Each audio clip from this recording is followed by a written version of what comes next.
Hello dear students, welcome to Nourish Education, जिसमें मैं education से रिलेटेड वीडियोस आपके लिए अपलोड करती रहती हूँ।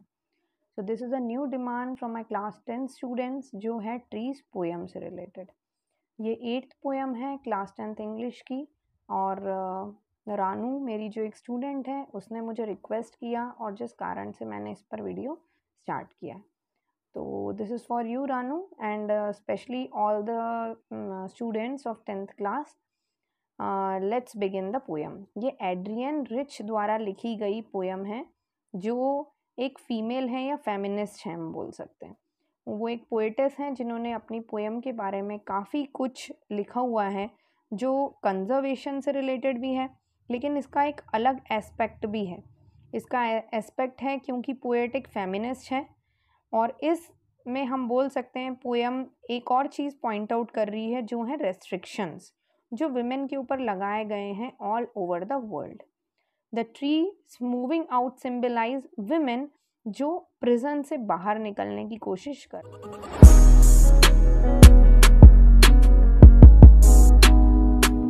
रही हैं।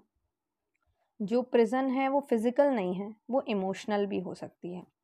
हमारी कंट्री बहुत सारे रेस्ट्रिक्शंस लगाती है वुमेन पे। दो थिंग्स एंड व्यूज़ धीरे धीरे वैसे चेंज हो रहे हैं। हम यही उम्मीद करते हैं कि सभी अपनी फ्रीडम एंजॉय करें। यहाँ पर एक मैसेज और है कि जो ट्रीज़ हैं वो स्ट्रगल कर रहे हैं फॉरेस्ट में मूव डाउन करने के लिए। तो ट्रीज़ हों, एनिमल्स हों, ये conflict between man and nature के बारे में पोएम है। यहाँ पर हम चाहते हैं कि जो ट्रीज़ है वो यहाँ पर ऑर्नामेंटल दिखाया गया है और एक घर के अंदर रखा गया है। हम चाहते हैं कि वो जो अपने आप को प्रिजन में समझ रहा है, वो स्ट्रगल कर रहा है बाहर निकलने के लिए। तो कितनी इम्पॉर्टेंट फ्रीडम है, ये पोएम में बताया गया है। इवन हमने एक पोएम करी थी tiger in the zoo, if you remember students. मैंने उसमें आपको एक्सप्लेन किया था, हर एक पैराग्राफ में वाइसा वर्सा दिया हुआ है। एक पैराग्राफ में बात करी गई है कि टाइगर ज़ू में है तो उसकी क्या हाल है, और जब वो बाहर निकल रहा है या उसे इमेजिन करता है कि अगर वो बाहर होता तो क्या कर रहा होता। तो ऐसे ही यहाँ पर कन्फ्लिक्ट है मैन और नेचर के बीच में। टाइगर इन द ज़ू और प्लांट्स जो हैं वो इंटीरियर डेकोरेशन के लिए दोनों को रखा जाता है, और दोनों इम्प्रिजनमेंट फील कर रहे हैं। ऑन द अदर हैंड एक question of conservation of specific species भी बताया गया है कि कैसे हमें उन्हें फ्रीडम देना चाहिए। तो ये जो हैं ये स्ट्रगल करते हैं फ्रीडम के लिए, to free themselves from the house, और वो फॉरेस्ट में जाना चाहते हैं जो उनका नेचुरल होम है।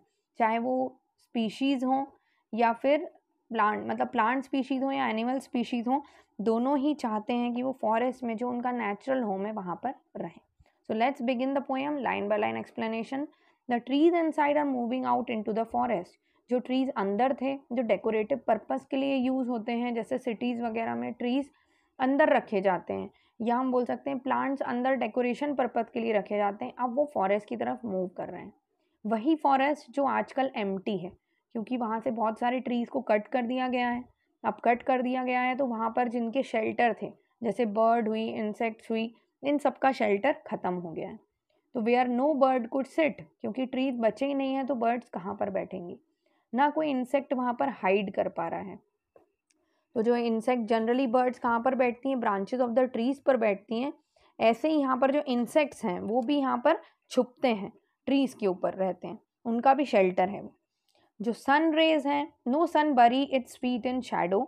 यहाँ पर सन की रेज हैं वो अब कोई शैडो नहीं बना पा रही हैं। अभी तक ट्रीज थे तो सन जैसे ही उसके ऊपर लाइट पड़ती थी तो शैडो ट्री का पड़ता था, लेकिन अब सन के लिए कोई ऐसी चीज़ नहीं बची है। Sun could not rest in the shadow, sun rays जो हैं इन द मॉर्निंग। लेकिन सुबह क्या होने वाली है, नई सुबह क्या लेके आने वाली है, जो फॉरेस्ट है वो पूरी तरीके से ट्रीज से भर जाएगा, क्योंकि ट्रीज अब बाहर जा रहे हैं, फॉरेस्ट की तरफ जा रहे हैं। वैसे हमें मालूम है कि ट्रीज मूव नहीं करते, लेकिन यहाँ पर एक सिंबॉलिक मीनिंग दिया गया है। Poet is pointing out that trees are not happy in their artificial home. ये जो आपने घर उनको प्रोवाइड किया है, जो ह्यूमन बींग्स में प्रोवाइड किया है, उससे वो नाखुश हैं, वो खुश नहीं हैं। तो ये उनको अब ओपन फॉरेस्ट में जाना है। तो यहाँ पर एक सिंबॉलिक मीनिंग है, क्योंकि अनरियलिस्टिक है, ट्रीज़ कोई मूव नहीं कर सकते, इसीलिए एक सिंबल है ये। हम इंटरप्रेट कर रहे हैं ट्रीज़ को फीमेल से, जो अब हील हो चुकी हैं, और जो प्रिजन में थी, हम बोल सकते हैं नॉट फिजिकल प्रिजन, बट कहीं ना कहीं उनको लिबर्टी नहीं थी, अब वो रेडी हैं मूव करने के लिए बाहर अपने घरों के, इनटू द फॉरेस्ट, मतलब इनटू द वर्ल्ड, पूरा वर्ल्ड देखने के लिए वो बाहर निकल रही हैं और अपने मैनकाइंड, मानवता को कंप्लीट करने के लिए उन्हें भी लिबर्टी का हक है। ठीक है, तो यहाँ तक आपको क्लियर हो गया होगा। Let's move to the questions from this paragraph. What type of trees are described in the poem? Trees. The trees में कौन सी ट्रीज के बारे में बात करिए? Tall trees, small plants, decorative plants या कैक्टस? तो इसका आंसर है students decorative plants. Next, by the morning the forest will be full of. सुबह तक फॉरेस्ट कैसा हो जाएगा, किससे भर चुका होगा? आंसर है जो ऑप्शंस दिए हैं, इंसेक्ट, ट्रीज, सन, बर्ड्स, तो आंसर है trees. Who has been personified in the line no sun bury its feet in shadow? एक persona किसको दिया हुआ है इसमें, किसको एज पर्सन बताया गया है? तो यहाँ पर सन, फीट, शैडो या नन ऑफ दिस, तो सन को बताया गया है कि सन वो चीज़ नहीं कर पाएगा, मतलब वो एक पर्सन है। नेक्स्ट पैराग्राफ पर आते हैं। All nights the roots work. पूरी रात के रूट्स, क्योंकि हमने बात करी कि सुबह तक क्या होने वाला है, फॉरेस्ट जो है वो ट्रीज से भर चुके होंगे, तो पूरी रात क्या होने वाली है, जो रूट्स हैं वो अपना काम करेंगी। To disengage themselves from the cracks. Disengage मतलब remove themselves from the crack. जो रूट्स हैं वो क्या करेंगी, ज़मीन में से, वरांडे के फ्लोर में से बाहर निकल कर आएंगी, वो क्रैक्स में से बाहर निकलेंगी, अपने आप को आगे बढ़ाएंगी, क्योंकि उन्हें फ्रीडम चाहिए। लीव्स जो हैं वो क्या करेंगी, ग्लास पेन्स, जो विंडो के ग्लास पेन्स होते हैं, विंडो मतलब खिड़की, खिड़की के ऊपर जो कांच लगे रहते हैं उनसे वो बाहर निकलने की कोशिश कर रही हैं। स्मॉल ट्विग्स, जो स्मॉल स्टेम्स हम बोल सकते हैं, वो कड़क हो चुकी हैं एफर्ट से, उनमें दम आ गया है, स्ट्रांग हो गई हैं। और लॉन्ग क्रैम्ड बाउज मतलब बड़ी बड़ी जो ब्रांचेस हैं, बिग ब्रांचेस जो हैं वो कहाँ से निकल जाएंगी, ट्रीज की अंदर लगी हुई हैं, तो वो रूफ से बाहर आने की कोशिश करेंगी। अब किसके तरीके से, ये इंपॉर्टेंट क्वेश्चन है कि किस तरीके से या किससे कंपेयर किया गया है मूवमेंट ऑफ ब्रांचेस को। जैसे न्यूली डिस्चार्ज पेशेंट्स जो हरीडली बाहर जाने की कोशिश करते हैं, जिन्हें अभी अभी हॉस्पिटल से रिलीज़ किया गया है, वो एक बिल्कुल ऐसी स्थिति में है कि वो हाफ कॉन्शियस हैं, लेकिन फिर भी वो बाहर क्लिनिक की तरफ जाना चाहते हैं। ठीक है, धीरे धीरे बढ़ रहे हैं आगे, जैसे न्यूली डिस्चार्ज पेशेंट्स हों जो अभी तक होश में नहीं है, कंफ्यूज है, लेकिन फिर भी वो हरीडली, क्योंकि कोई को भी हॉस्पिटल में अच्छा नहीं लगता है, जैसे ही वो रिलीज़ हो जाते हैं वो खुश हो जाते हैं, तो हाफ कॉन्शियस वे में, क्योंकि उनको मेडिसिन वगैरह दिया गया है, लेकिन वो बाहर निकलने के लिए जल्दबाजी कर रहे हैं। ऐसे ये ब्रांचेस आगे बढ़ना चाह रही हैं। इससे हम कुछ क्वेश्चंस देखते हैं। What are the roots doing? ये रूट्स क्या कर रही हैं? तो roots are trying to free themselves from the cracks in the veranda floor. फिर why are the boughs long crammed? जो बाउज हैं या ब्रांचेस हैं वो लॉन्ग और क्रैम्ड क्यों हैं? क्योंकि उनके लिए बहुत ज़्यादा स्पेस नहीं है अंडर द रूफ, रूफ के नीचे बहुत ज़्यादा जगह नहीं है, इसीलिए वो आगे बढ़ रही हैं। What is the movement of the bows compared with? ये आंसर अभी अभी हमने किया है। Movement of the bows is compared with the newly discharged patients. ठीक है, let's move to the third paragraph. Next paragraph देखते हैं। आई सिट इनसाइड, यहाँ आई कौन है? द पोएटेस है ना, जो पोएटेस हमको बताई गई हैं वो हैं आई। Sit inside doors open to the veranda, कहाँ पर बैठी हुई हैं वो? पोएटेस लेटर्स लिख रही हैं, उनके डोर्स जो हैं वो खुले हुए हैं और वो देख सकती हैं कि बाहर क्या हो रहा है। इन विच आई स्कार्सली, स्कार्सली मतलब रेयरली, मतलब बहुत कम, वो ट्रीज के बारे में अपने लेटर्स में नहीं लिखती हैं, है ना। She writes nothing about the trees in a letter. She can see the full moon shining. अभी वो क्या देख रही हैं? वो पूरा जो रात है ना, नाइट जो है उसके बारे में डिपिक्ट कर रही हैं, बता रही हैं कि नाइट कैसी है, बिल्कुल सुनहरी है, फ्रेश है, जहाँ पर पूरा जो चंद्रमा है वो शाइन कर रहा है, जो स्काई है वो ओपन है, बिल्कुल खुला आसमान है आगे उड़ने के लिए। और स्मेल किसकी आ रही है? लीव्स और लीचन। लीचन क्या होता है? एक एल्गे होता है, फंगस होता है ना, जैसे कजी या काई बोलते हैं, वो होता है, उसकी स्मेल आ रही है from the open door like a voice. और ऐसा लग रहा है कि कोई स्ट्रगल कर रहा है। ये जो वॉइस आ रही है ये स्ट्रगलिंग वॉइस है, चिल्लाने की आवाज़ है, जो डिज़ायर एक्सप्रेस कर रही है कि वो फ्रीडम के लिए कितना डिज़ायर कर रही है। जो घरों में कैद औरतें हैं वो बाहर निकलने की कोशिश कर रही हैं और उनकी आवाज़ें बहुत तेज़ आ रही हैं। ठीक है, इससे कुछ क्वेश्चंस करते हैं। What is the poetess doing? क्या कर रही हैं वो? तो she is writing long letters. Scarcely mention the departure of the forest from the house means, scarcely मैं बता चुकी हूँ, इसका मतलब कम। तो यहाँ पर है option, poetess gives a detailed description of the departure of forest, या she gives a short account description of the departure of forest, she hardly mention the event, या ऑल ऑफ दीज। तो यहाँ पर है she hardly mentions the events. Which smell is reaching the poetess, यहाँ पर किसकी smell की बात करी है? तो यहाँ पर लीव्स और लिचेंस की स्मेल की बात करी है। ठीक है, लास्ट पैराग्राफ देखते हैं। My head is full of whispers, my head is full of whispers which tomorrow will be silent. Listen, the glass is breaking. The trees are stumbling forward into the night. Winds rush to meet them. Moon is broken like a mirror. Its pieces flash now in the crown of the tallest oak. तो यहाँ पर उनका जो दिल है, poet जो है, उनका हेड जो है वो आवाज़ें सुन सकता है। किसकी? लीव्स और स्टेम्स की आवाज़ें। लेकिन कल ये आवाज़ें नहीं होंगी। कल क्यों ये साइलेंट हो जाएंगी? क्योंकि ट्रीज फॉरेस्ट की तरफ जा चुके होंगे। हमने नाइट की बात करी थी, नाइट में सारा वर्क प्रोसीजर हो रहा है, लेकिन मॉर्निंग तक ट्रीज कहाँ पहुँच चुके होंगे? फॉरेस्ट में पहुँच चुके होंगे। तो सुबह ये आवाज़ें नहीं होंगी क्योंकि ट्रीज जा चुके होंगे। Listen, the glass is breaking, वो उनको सुनाई दे रही है, शी कैन हियर कि तो ग्लास जो है वो टूट रहा है।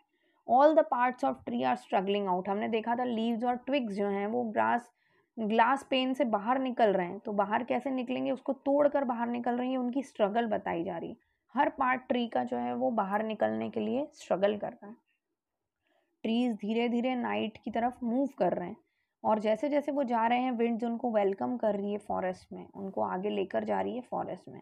ऐसा लग रहा है कि वो ट्रीज चलकर फॉरेस्ट की तरफ जा रहे हैं।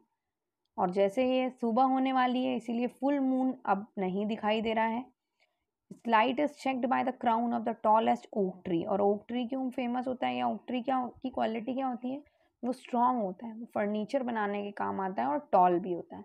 तो उसकी तरीके से ये दिखाई दे रहा है। जो लाइट है, फुल मून नहीं दिख रहा है, लेकिन उसके जो लाइट है वो बस कहाँ पर? क्राउन पर पड़ रही है ओक ट्री के, उसका कुछ पार्ट विजिबल है। और ये ट्रीज जो हैं वो फॉरेस्ट में पहुंच चुके हैं। सुबह हो चुकी है, मॉर्निंग में क्या होगा? सारा जो फॉरेस्ट है वो ट्रीज से भर चुका है। क्वेश्चंस करते हैं थोड़े से उसके। Why will the whispers be silent tomorrow? तो विस्पर्स क्या है? साउंड ऑफ द ट्रीज या लीव्स जो आपस में बातें कर रहे हैं। खुसुर फुसुर करना मतलब होता है विस्पर। ये साइलेंट हो जाएगी क्योंकि ट्रीज यहाँ से जा चुके होंगे कहाँ? फॉरेस्ट में। How do the trees move? तो ट्रीज कैसे मूव करते हैं? ऑप्शन है, they move fast, they do not move, they stumble on the path, या दे विस्पर। यहाँ पर क्या आ जाएगा? कैसे मूव कर रहे हैं? They stumble on the path. Next question, how does the moon appear? तो मून कैसा अपीयर हो रहा है? अब इस पैराग्राफ के बाद मून कैसा है? ब्रोकन है, उसकी लाइट जो है वो स्टॉप हो चुकी है crown of the oak tree से। ठीक है, यहाँ पर ट्रीज क्या है?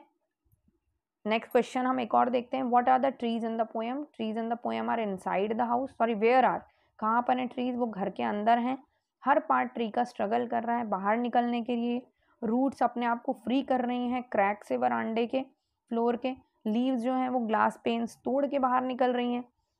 स्मॉल स्टेम्स जो हैं वो स्टिफ होके एफर्ट कर रही हैं बाहर निकलने के लिए, और बड़ी ब्रांचेस जो हैं वो रूफ के पास से निकलने की कोशिश कर रही हैं। पोएट ने ब्रांचेस को किससे कंपेयर किया है? हम कर चुके हैं क्वेश्चन न्यूली डिस्चार्ज पेशेंट से। तो यहाँ पर और भी कुछ क्वेश्चन है। Why are the trees moving to the forest? क्यों मूव कर रहे हैं वो फॉरेस्ट में? क्योंकि एक तो आंसर इसका ये है कि उनको एक घर के अंदर बताया गया है जो ऐसा लगता है जैसे प्रिजन में हो, और वो अपने आप को फ्री करना चाहते हैं फॉरेस्ट में जाकर, घर से निकल के। और वो फॉरेस्ट में क्यों जाना चाहते हैं? क्योंकि वो उनका नेचुरल होम है। ठीक है, ये आई थिंक इसके अलावा भी अगर कुछ क्वेश्चंस चाहिए होंगे तो शॉर्ट आंसर में मेंशन कर दूंगी। How do the trees change the forest? जब ट्रीज फॉरेस्ट में पहुंच जाएंगे तो वहाँ पर बर्ड्स जो हैं वो बैठ पाएंगी, इंसेक्ट जो हैं वो छुप पाएंगे, सन की रेज जो है वो ट्रीज पर गिर पाएगी और एक शेडो बना पाएगी। In fact a forest without trees is not a forest at all. I hope इससे तुमको कुछ क्लियर हो गई होगी पोएम स्टूडेंट्स, और कैसे इसको विमेन के साथ कंपेयर किया गया है जो कहीं ना कहीं सारे बंधन तोड़कर बाहर निकलना चाहती हैं। जैसे ट्रीज रश कर रहे हैं या मूव कर रहे हैं फॉरेस्ट की तरफ, वैसे ही विमेन भी खुले आसमान में उड़ना चाहती हैं। तो कैसी लगी आपको ये पोएम? और प्लीज़ इसका फीडबैक देना। Bye bye, all the best. आपके पेपर आ रहे हैं, फर्स्ट को एग्ज़ाम है, उसके लिए अच्छे से तैयारी करना and keep telling me on what I should make the next video. Bye bye, all the best.